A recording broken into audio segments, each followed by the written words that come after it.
नमस्कार, मैं हूं अंकुर। आप देख रहे हैं सत्य हिंदी।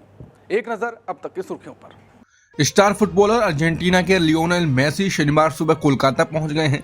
उनके साथ फुटबॉलर लुइस सुआरेज और रोड्रिगो डी पॉल भी आए हैं। मेसी गोट इंडिया टूर 2025 के तहत कोलकाता पहुंचे हैं। इस दौरान कोलकाता एयरपोर्ट पर मेसी की एक झलक पाने के लिए हजारों फैंस पहुंचे। समाचार एजेंसी पीटीआई के मुताबिक मेसी के स्वागत के लिए हजारों लोग आधी रात के बाद तक इंतजार करते रहे। उनका प्लेन शनिवार तड़के लगभग 2:30 बजे कोलकाता में लैंड हुआ।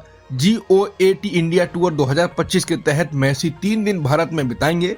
इस दौरान वो देश के 4 शहरों का दौरा करेंगे। वोट चोर गद्दी छोड़ के नारे के साथ राहुल गांधी 14 दिसंबर को दिल्ली के रामलीला मैदान में विशाल रैली का आयोजन करने वाले हैं, जिसका शंखनाद किया जा चुका है। कांग्रेस ने एक्स हैंडल पर पोस्टर शेयर किया। साथ ही कांग्रेस नेता इमरान प्रतापगढ़ी ने रैली में शामिल होने का निमंत्रण देते हुए कहा, इस रैली में देश का हर वो शख्स शामिल हो रहा है जो वोट चोरी के खिलाफ है।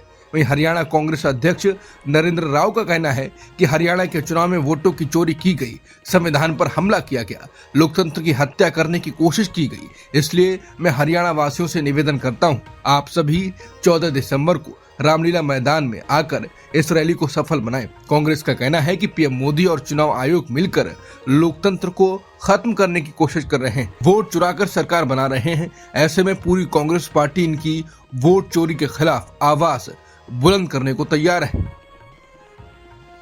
मणिपुर में राष्ट्रपति शासन को अगले साल फरवरी में 1 साल पूरा होने वाला है। इसी बीच राज्य में सरकार गठन की अटकलें तेज हो गई हैं। भारतीय जनता पार्टी के शीर्ष नेतृत्व ने मणिपुर के सभी बीजेपी विधायकों को रविवार को दिल्ली बुलाया है। पूर्व मुख्यमंत्री एन बीरेन सिंह ने इम्फाल में मीडिया से बातचीत में बताया कि दिल्ली में होने वाली बैठक के एजेंडे की जानकारी विधायकों को नहीं दी गई है। हालांकि बीरेन सिंह ने उम्मीद जताई कि राज्य में एक बार फिर चुनी हुई सरकार की बहाली पर चर्चा हो सकती है। उन्होंने कहा कि हम में से ज्यादातर विधायक दिल्ली जा रहे हैं। हमें उम्मीद और प्रार्थना है कि मणिपुर में फिर से लोकप्रिय सरकार बने।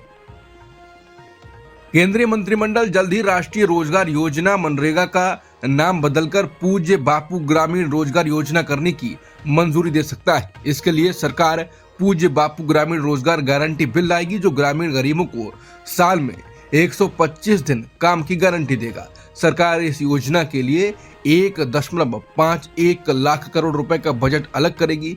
राष्ट्रीय ग्रामीण रोजगार गारंटी अधिनियम 2025, जिसके बाद में महात्मा गांधी राष्ट्रीय ग्रामीण रोजगार गारंटी अधिनियम यानी मनरेगा नाम दिया गया, मजदूर कानून और सामाजिक सुरक्षा का जरिया है। इसका उद्देश्य ग्रामीण क्षेत्रों में जीवन यापन की सुरक्षा बढ़ाना और हर परिवार के वयस्क मेंबर्स को कम से कम 100 दिन वार्षिक असंगठित मजदूरी कार्य करने का अधिकार देना है।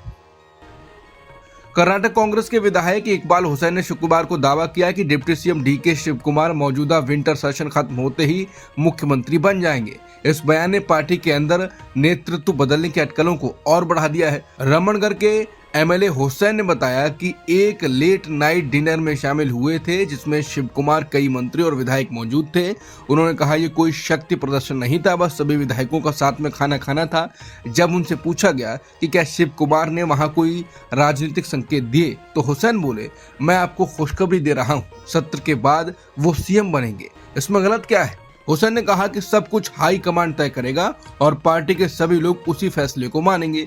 हाल ही में दोनों नेताओं ने एक दूसरे के घर जाकर ब्रेकफास्ट मीटिंग भी की, जिसे हाई कमांड के निर्देश पर तनाव कम करने की कोशिश माना गया। फिलहाल बेलगावी सत्र चल रहा है और संकेत यही है कि अभी सिद्धरामैया ही सीएम बने रहेंगे। लोकसभा में शुक्रवार को एविएशन मंत्री राम मोहन नायडू ने साफ कहा कि देश भर में एयर फेयर पर कैप लगाना मुमकिन नहीं है। उन्होंने बताया कि हवाई किराया फिक्स करने से मार्केट का विकास रुक जाएगा, जबकि डी रेगुलेटेड सिस्टम में ज्यादा कंपनियां आती हैं और आखिर में फायदा यात्रियों को ही मिलता है।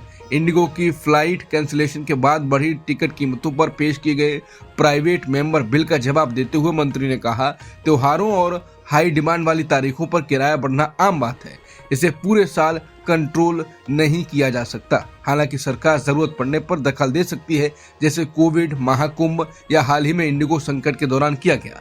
मंत्री ने कहा कि असल में देखें तो महंगाई के हिसाब से भारत में हवाई किराया 43% तक कम हुए हैं।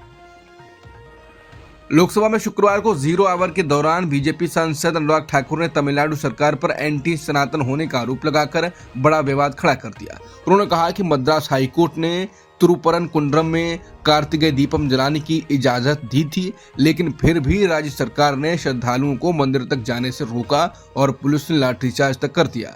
मामला सुब्रमण्यम स्वामी मंदिर और पास की दरगाह के बीच पुराने विवाद से जुड़ा है। हिंदू संगठनों ने पहाड़ी की चोटी पर दीप जलाने की मांग की थी, जिसे लेकर अदालत ने भी अनुमति दी। कोर्ट ने याचिकाकर्ताओं को 10 लोगों के साथ चोटी पर दीप जलाने की इजाजत दी थी, लेकिन पुलिस ने इसकी भी अनुमति नहीं दी। अनुराग ठाकुर के आरोपों पर डीएमके सांसदों ने संसद में जोरदार विरोध जताया। मद्रास हाईकोर्ट के जस्टिस जीआर स्वामीनाथन के खिलाफ 100 से ज्यादा एमपीज द्वारा लाए गए महाभियोग प्रस्ताव पर शुक्रवार को बड़ा विवाद खड़ा हो गया।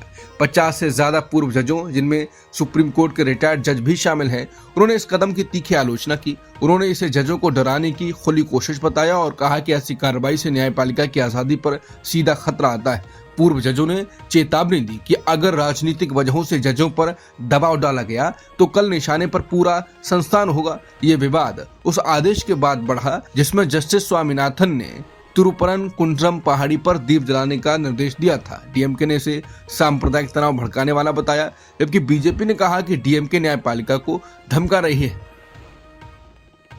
केरल में 2025 के स्थानीय निकाय चुनावों के नतीजों को लेकर सियासी हलचल तेज हो गई है। राज्य की सभी बड़ी राजनीतिक पार्टियां और मतदाता आज सुबह से ही नतीजों का बेसब्री से इंतजार कर रहे हैं। इन चुनावों के लिए वोटों की गिनती आज सुबह 8 बजे शुरू हो गई। राज्य चुनाव आयोग के मुताबिक पूरा चुनाव नतीजा शनिवार दोपहर तक घोषित कर दिया जाएगा। अमेरिका के राष्ट्रपति ट्रंप एक नए कोर 5 ग्रुप पर विचार कर रहे हैं, जिसमें चीन और रूस जैसे प्रतिद्वंदी देशों को भी शामिल किए जाने की चर्चा है। रिपोर्ट्स के मुताबिक इस प्रस्ताव में भारत और जापान को भी जगह मिल सकती है, हालांकि अभी तक इसकी आधिकारिक पुष्टि नहीं हुई है। ये विचार ऐसे समय आया है जब ट्रंप ने कुछ महीने पहले ही कहा था कि अमेरिका ने भारत और रूस को डीपेस्ट डार्केस्ट चाइना के हाथों खो दिया है। वॉशिंगटन में चल रही चर्चा पर व्हाइट हाउस ने बयान देकर साफ किया कि किसी भी तरह की गुप्त योजना मौजूद नहीं है। इसी बीच पीएम मोदी और ट्रंप के बीच एक फोन कॉल भी हुआ, जिसमें दोनों ने व्यापार और अंतर्राष्ट्रीय मुद्दों पर बात की। माना जा रहा है कि रिश्तों में हालिया तनातनी को कम करने की कोशिश जारी है।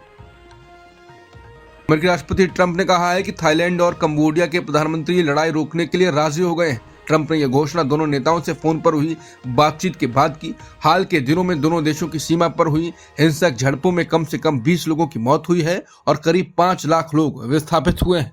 अब तक की खबरों में इतना ही। बाकी खबरों के लिए बने रहिए सत्यहिंदी.com के साथ। Copyright disclaimer under Section 107 of the Copyright Act 1976. Allowance is made for fair use for purposes such as criticism, comment, news reporting, scholarship, and research. Fair use is a use permitted by copyright statute that might otherwise be infringing.